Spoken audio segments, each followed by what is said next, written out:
Good afternoon. I am basically presenting an update on my talk in Quebec at AO for ELT. So many of you have seen parts of this. I'll try to go quicker on this and spend more time on the new stuff. So this simulation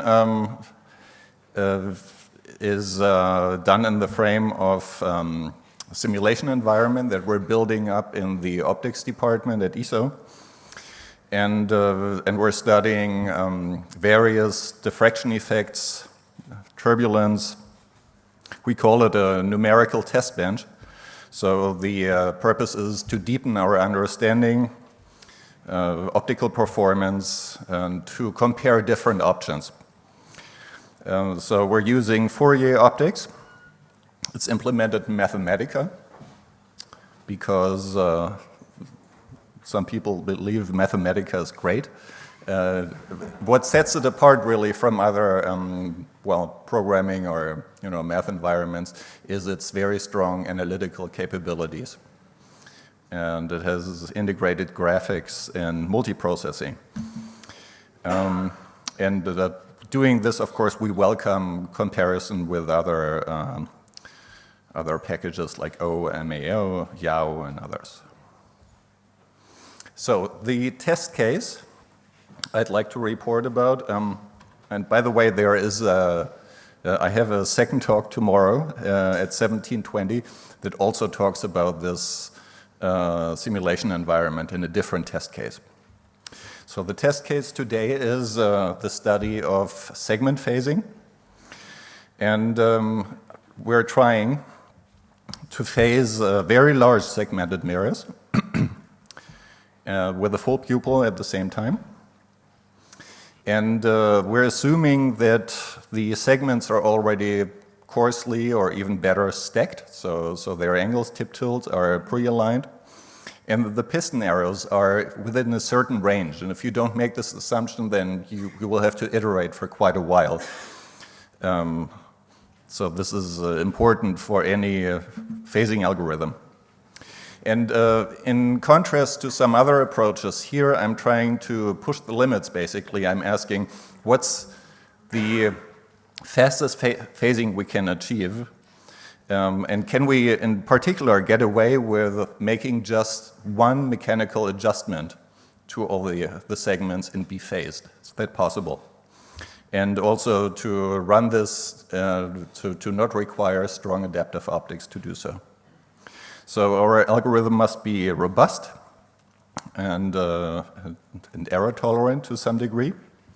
And right now here, this is a high fidelity limit study. So I'm not assuming detector noise or sky background. So we're basically working with a very bright star on axis. And we're working in long exposure of a few tens of seconds. So please keep in mind this is a technical study. And we're just comparing different technical options. This doesn't mean we're going to implement this in any telescope we're building. So many of you have seen these geometric equations. Just very quickly, with the test case of the ELT, we have 798 segments. This makes 2,394 inner edges. I'm sorry. So per segment, we have 3 degrees of freedom. That's piston, tip, and tilt. So 2,394 degrees of freedom. Then piston, when I say piston, I mean the height of the segment surface in the center. And when I say step, I mean the distance between the segment edges, as shown here, expressed in OPD. So everything from here on will always be expressed in waves of OPD, optical phase difference, and tip tilt, so the alignment. And these quantities are obviously linked, like here. So if you compile all of these equations in one big matrix system, then you end up with a linear equation system that's highly overdetermined. In other words, you have geometric redundancies that you can exploit to find the correct solution, correct phasing solution. So my wish list, my personal wish list for a nice wavefront sensor for phasing is that it shall be able to sense these steps between the segments and the segment tip tilt at the same time. And so this is new now. It should also be robust to pedaling, and by pedaling I mean the 6, in the case of the ELT with 6 spiders, the 6 60-degree sectors of the pupil that may have phase offsets in the case of the ELT due to M4, and so it shall be robust to that. The wavefront response function is best simple and linear. So this, hence we're asking for just low degree of saturation, and we want to minimize the crosstalk between the signal coming from different segments, neighboring segments. We'd like to keep the structures resolved. That's also important to register each the location of each edge with a high accuracy. And of course, the number of detector pixels plays a role. So there are the well-known candidates: Scheck-Hartmann, phase contrast wavefront sensor. We ran the test bench or a system on Sky, actually APE, and later called PEACE. So there these wavefront sensors were called SHEPs, the Scheck-Hartmann, phase contrast wavefront sensor ZEUS or ZEUS. Then you may consider an extended Hartmann mask, something like the Phasix system. And of course, this wouldn't be complete. I wouldn't dare to not mention the pyramid in Florence. And indeed, there is no other option for me than to study this, presenting here. So simulations. Again, that's also going to be, I'll dwell on this a little bit more in tomorrow's talk. So this uses two-dimensional fast Fourier transforms of some 4-digit number. And then I'm simulating all 798 segments. I use assume that the tip tilt and piston are initially Gaussian distributed. And then here I'm saying I'm comparing different wavefront sensors. And this talk, actually, I'm just going to talk about the pyramid from here on. And here is the sample resolution in real space and angle space. So the pyramid has the nice property that the response function to steps is very localized. And it consists of a single peak. And here, these are matrix plots from my simulations. These are the x slopes, Sx, often called in the literature Sy. Here is R0 in this particular simulation, about half a segment wide, and here the color indicates the signal you're getting after processing, and you can see that in this simulation it's just 2 pixels wide essentially. And so this is what it looks like in more magnification. You see a little bit of ringing here due to the sharp edge, and this is what it looks like in a cut. So here I took a slice and I chose a segment that is intersected by the spider. That's new from last time. So at AO for ELT, I didn't consider the spider yet. So you see here the step response. These are segment boundaries here and here. And here you see the spider shadow. Here, for simplification, I set the signal exactly to 0, which is not the case, of course. There's some diffraction into the shadow region. I'll report on this more tomorrow. But what is important for me here, what I wanted to know is if it's still possible to sense tip tilt on the side that's not obscured. So maybe in this area, is it still wide enough to sense tip tilt, or is the response function too wide? And my conclusion is yes, it's possible, although the fidelity is a little bit reduced. So here again, I mean, these are these 2 pixels, and then there is a relatively quick fall-off. So there is a wide range to a region to sense tip tilt. So what I'm finding here is that this is actually rather nice. There are triangular regions of pixels that it can average over and derive the tip tilt.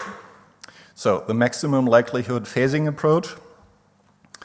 So as said, we have 3 degrees of freedom per segment. We're taking a multicolor measurement. And this is to overcome the phase ambiguity. So as soon as we're exceeding the range of plus minus half a wave of steps, the results become ambiguous. So synthetic wavelength, this has been done in the context of a pyramid before. So for instance, in this publication here, in an iterative approach. I'm basically probing the limits of this, how to extend this further. And I'm proposing this multi-level approach. So we're sensing the slopes at each wavelength in the first step. And then the second step, we're comparing these solutions from the different colors and look for the ones with the best overlap, basically. And we're ranking those by overlap extent, so by likelihood. And then in the next step, we're evaluating the likelihood of triples of steps, so where 3 edges intersect in one vertex. And finally, we're arriving at a reconstruction that uses the generalized least squares approach. And what makes it generalized is, as we heard before, the covariance matrix here. So that's the inverse covariance matrix that basically implements a noise model. So step reconstruction, I showed this before, but the type of this function is new. So here we've been working on deriving the analytical function for the step response of the phase step response of the pyramid. We're still working on this. If you have an analytical result for this, then please come talk to me, and I'll show you my simulation, calculation. So this is what it looks like. Basically, this is what I call a skewed sine. So sine wave would be this dashed line here. Just one question. Yeah? This is the expression for the 4 sides. This is the expression for the 4 sides pyramid or for 2 double prisms? The expression. Sorry. So the question was if this expression you are talking here is for 2 prisms, say, or for a pyramid of 4 faces. 4 faces. Okay. So the standard formula for the x and y slopes. So, and basically, so if you don't modulate strongly, then this becomes a little bit steeper here, but of course it's still a periodic function. And then, so what happens is that the sine wave starts leaning a little bit, so becoming steeper here and shallower there. So this, as I found in the simulation, this is not just a good fit function for the basic period, but for many periods actually. And tip tilt are, well, that's well known, are easy and linear. And so by the way, here in the simulations, unless in the simulations I'm assuming quite some distribution of initial steps, namely a Gaussian distribution with an RMS of 6.3 waves, so many more than just plus minus half a wave. And so what is happening now is that we find that the arrows to the fit function, as shown here, sorry, in my simulation, are largest around the peaks of this fit function, which is not surprising because the derivative is small here, and the errors are smallest around the zeros. And this is what a fitting error looks like. So in my simulation, this is just, these errors are just coming from diffraction and from, let's say, imperfections of reading out the wavefront sensor signal. So and this is important information because this will go now in this V matrix of the generalized least squares. Basically, we're saying if one of the measurements happens to be around the zeros, then we weight it higher. The precision of this will be higher. Precision matrix. So then we have the multicolor step overlap. we can look into this a little bit. So, so this would be our measurement, for instance. And all of these intersections with different sine waves are possible solutions. And now we're looking for a good overlap as, so sorry, these are two measurements, of course, so the blue and the red one.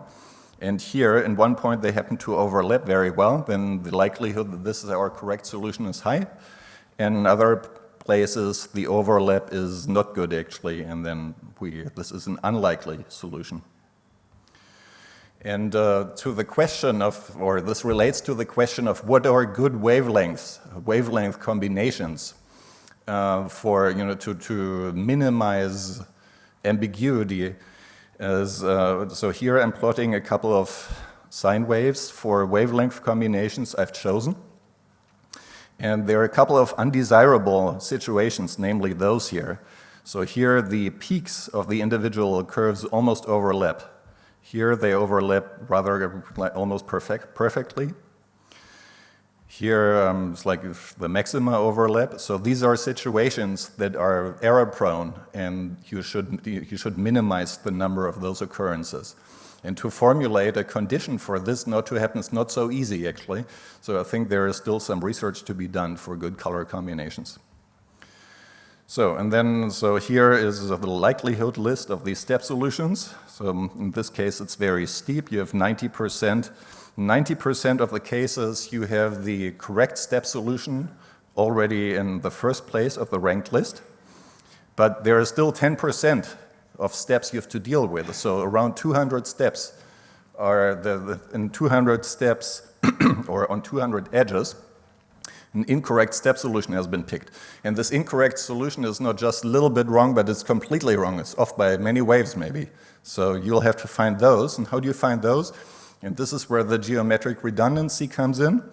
So basically, you take any pair of three segments that meet in one point, and then you follow the yellow triangle. So you walk around this triangle, and you know that if you account for all the steps and the tip tilt, you will have to come back to zero. And this gives you another likelihood for this, what I call a clover. So going around these three segments.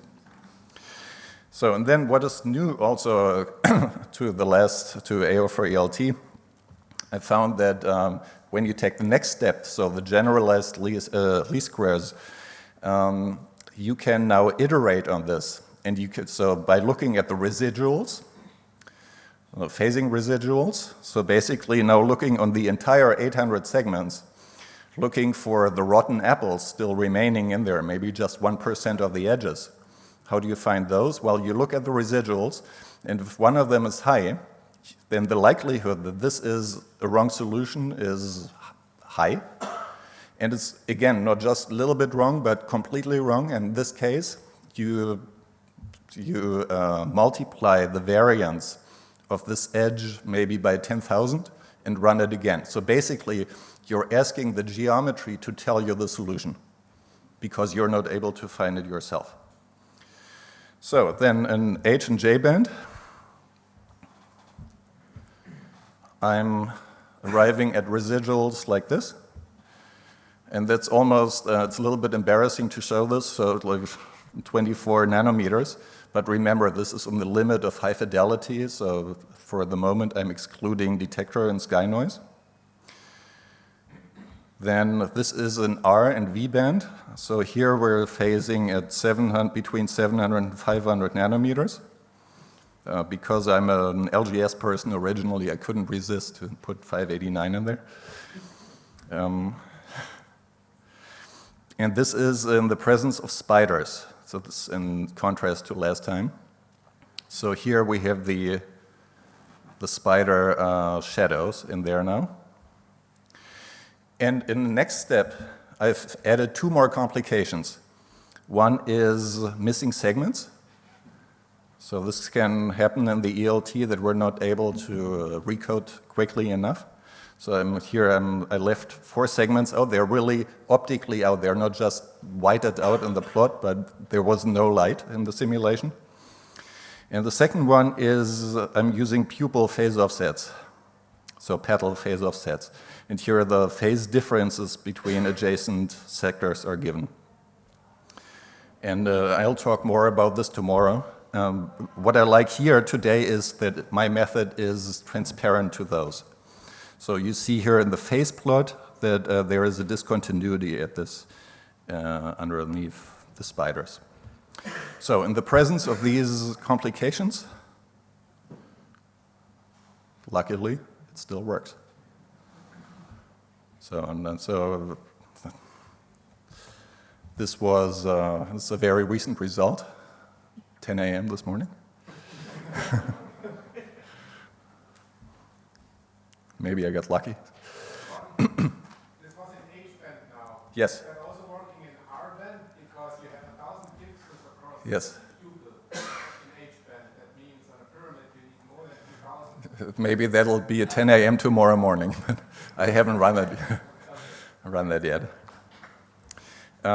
So in conclusion, we're building up in a simulation environment.